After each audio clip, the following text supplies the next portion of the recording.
monde, j'espère que vous allez bien. On se retrouve pour une nouvelle vidéo sur ma chaîne. N'hésitez pas à liker, partager, commenter, vous abonner, me suivre sur mes réseaux sociaux, juste ici et en barre d'infos. Alors, étant donné qu'on fait chaque année les mêmes gâteaux, j'ai décidé de ne pas filmer toutes les étapes, des recettes, etc. Mais vous les aurez en barre d'infos. Et c'est parti, je vais commencer par le fameux gâteau préféré de ma maman, qui est Chalaklarian. C'est parti, je vais les faire. La farce est prête, la pâte est prête. Et comme ça, je gagne du temps et ce soir, je ferai autre chose.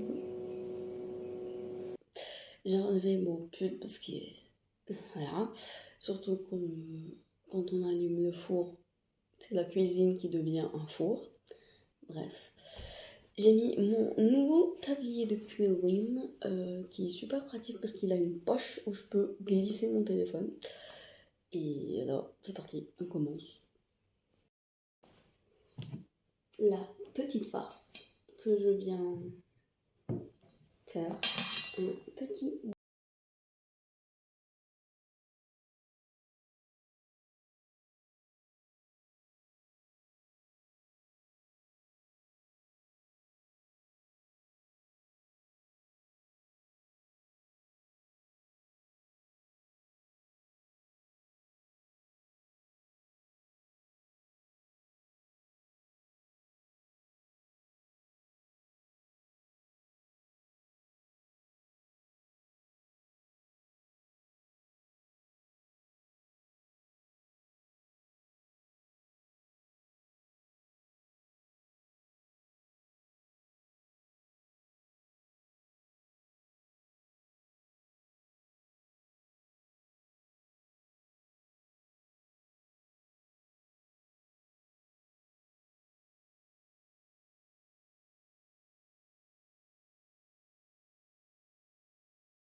One eternity later. Là, j'ai fait tous les petits boudins. Là, je vais les remettre au frais pour que ça tienne un peu. Et je m'attaque à la pâte qui est très dure. Voilà. J'en ai fait 5. Parce que la pâte, cette pâte en particulier, elle est bonne au goût, mais elle est très compliquée. Dans le sens où il faut la mettre au frais. Dès qu'elle commence à devenir température ambiante, elle est très difficile à travailler. Genre, dès qu'on fait ça, pour faire la forme du gâteau, ben, ça peut se déchirer.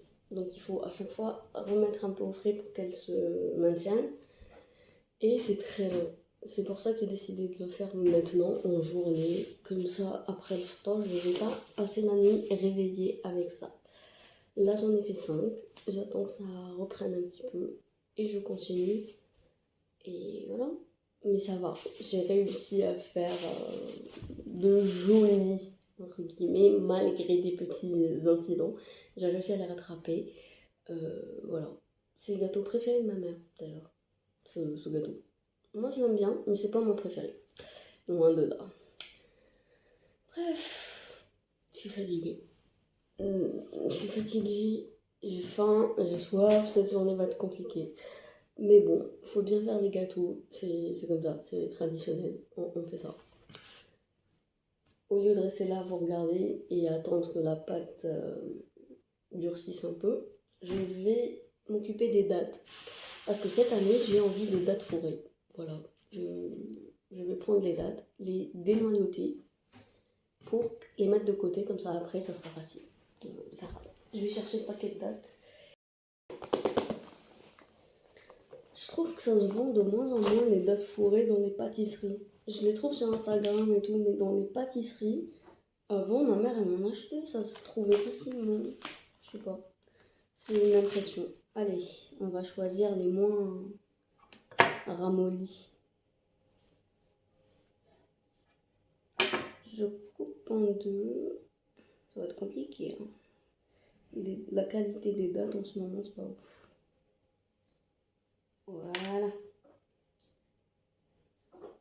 essayer de la rendre plutôt jolie. Voilà. Le papier. Noir ramolli, c'est pas évident. Je trouve que les dates, plus le temps passe, plus ça devient merdique, leur qualité. Genre, depuis quand on épluche des dates? Genre, ils ont la peau qui part. Genre, dans mes souvenirs, la date, sa peau, elle part pas. Je sais pas. Un petit bout de chou. Sors d'ici.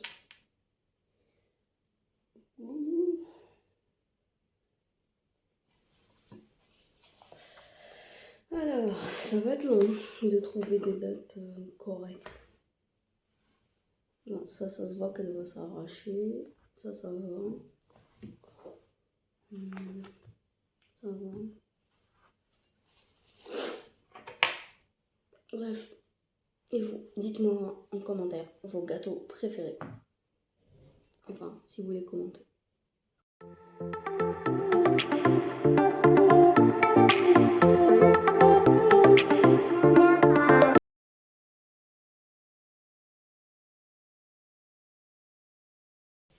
Alors, j'ai commencé cette vidéo avec les cheveux longs et noirs.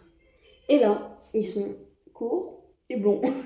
Enfin, j'ai des mèches. Si vous avez vu la vidéo précédente, vous le savez pourquoi j'ai fait tout ça. Et on se retrouve pour une nouvelle vidéo.